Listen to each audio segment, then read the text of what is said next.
Pero en ese momento abdica el rey y llega el nuevo rey. En ese momento la periodista que tenían haciendo crónicas, que era doña Ana Romero, quiere hacer una crónica en la que mencione a Corina.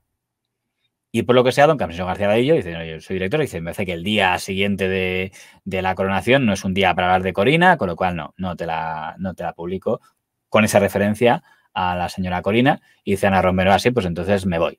Me siento censurado, mi crónica queda sin firmar y me voy del periódico.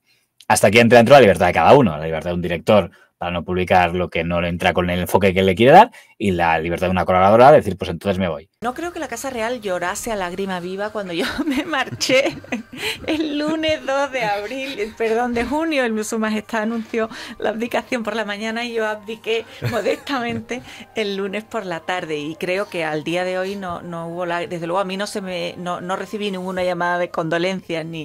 Pero ocurre algo muy interesante. Don Pedro J. Ramírez tenía a su hija trabajando en el periódico, doña María Ramírez, que era la corresponsal del Mundo en Bruselas. En el aniversario del Mundo contactó ahí vestida con el señor Durão Barroso, muy elegantemente. Don Pedro J. Ramírez tenía a su hija trabajando en el periódico, doña María Ramírez, que era la corresponsal del Mundo en Bruselas. En el aniversario del Mundo contactó ahí vestida con el señor Durão Barroso, muy elegantemente. Para celebrarlo, además, nos hemos traído nuestro primer número, donde, por cierto, la única mención que hemos encontrado a la entonces Comunidad Económica Europea estaba en las páginas de Motor. Pero bueno, desde este lunes de octubre de 1989, en el que teníamos en las páginas de Internacional la foto de Margaret Thatcher y en la cartelera Armas de Mujer, las cosas han cambiado mucho. Ha cambiado el interés y han cambiado mucho las cosas en la Unión Europea. Pero para eso, qué mejor que el presidente Barroso, que nos puede contar cómo ha cambiado todo en Bruselas. Buenas noches, presidente. Buenas noches. Le dejo con Pedro J. Ramírez, director del Mundo. Buenas noches, María. Un beso desde Madrid. Buenas noches, señor presidente. Buenas noches. Antes de poder contestar, quería decir mi amistad y mis cordiales saludos por su cumpleaños, por el 20º aniversario del Mundo. Y tienen ustedes corresponsales muy valientes, porque aquí está muy frío y María está aquí con la ventana abierta mucho tiempo esperando esta entrevista. Y el marido de esa también trabajaba en el diario El Mundo, don Eugenio Suárez. Y publica en ese momento estos tuits. No sé si los puedes leer de allí. La crónica principal de la abdicación del rey aparece hoy sin firme en El Mundo, muy fuerte. Muy triste por lo que está pasando en mi periódico, censura. Mi admiración profesional hacia la gran reportera Ana Romero Galán. Eso está diciendo una periodista del Mundo. Su marido también se apunta. Un periodista debe poder recordar a sus lectores quién es Corina. Quien no le deje hacerlo vulnera la libertad de expresión. Censurar una crónica es un sinsentido. ¿Hay alguien que no sepa que Corina fue la amante del rey? Están hablando abiertamente de censura. Eso tuvo como consecuencia lo que la propia doña María Ramírez contó inmediatamente después. No sé si... El comité de empresa nos ha informado a Eduardo Suárez y a mí de que hemos sido suspendidos de empleo y sueldo durante un mes. El director del Mundo también publicó un tuit. El director del Mundo nunca ha censurado una información. Pluralidad de opiniones en el diario El Mundo. Absolutamente. Sobre este tema nosotros hemos tenido diferentes opiniones desde hace mucho tiempo.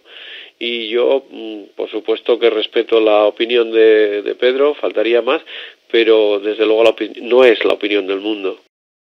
Oye, una cosa, y eso me interesa mucho a tú, Pablo Sebastián. ¿Esto es parte de la guerra Pedro J. Casimiro? ¿O Pedro J. ha tirado la toalla y no está en ninguna guerra? No. Porque hoy tenemos el segundo episodio del asunto que también sacamos, que es la hija de Pedro J., que está de corresponsal en Nueva York desde hace 4 años, con su marido, que también tiene un puesto, lo cual es un puesto estupendo. Es decir, a ti te dan un puesto de corresponsal, a tu marido le dan el puesto de corresponsal adjunto, con lo cual, después de la lotería es lo segundo mejor que te puede ocurrir.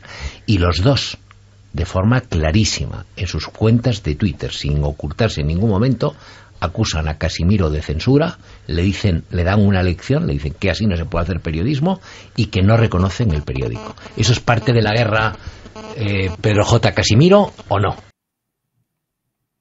Y aparece una carta de un montón de periodistas del mundo negando que en el periódico haya censura. Doña Lucía Méndez, don Pedro Simón, etc. ¿Qué opinas de esta parte de la polémica, de la actitud de unos y otros? Yo reconozco que me acuerdo muy bien cómo lo interpreté en ese momento, pero igual mi postura era un poco radical. Le voy a, sin tapujos, y como a usted siempre le gusta que me moje, lo haga más veces o menos, pero le digo claramente. Punto 1.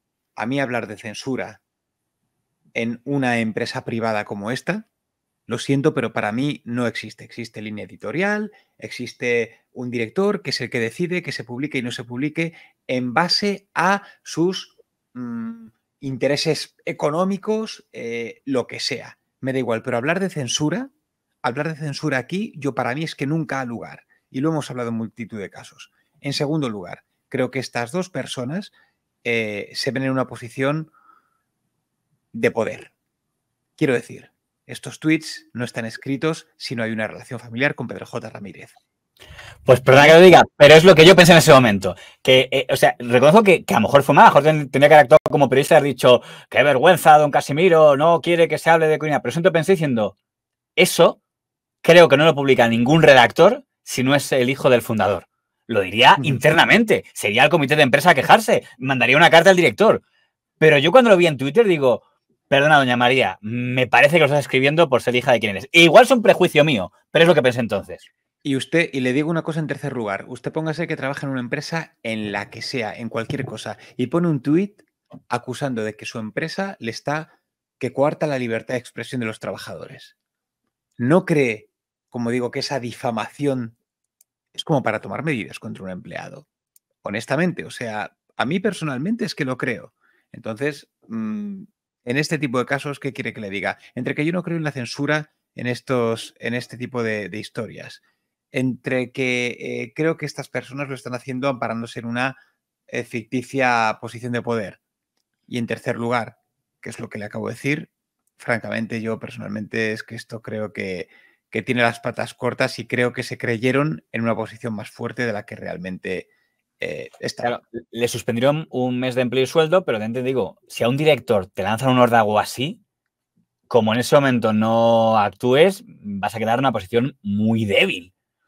Ahora bien, podía molestar al fundador del periódico, que sigue siendo columnista del periódico. Mira, aquí hay una cosa muy extraña.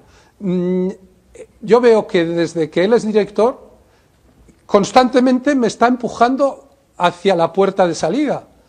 Pues hay una serie de episodios, la forma en que resolvió, en que cambió la corresponsalía de Nueva York, que afectaba directamente a mi hija y a Eduardo Suárez, el que acaba de ganar precisamente el premio, el Pulitzer español, el premio García Márquez de reporterismo.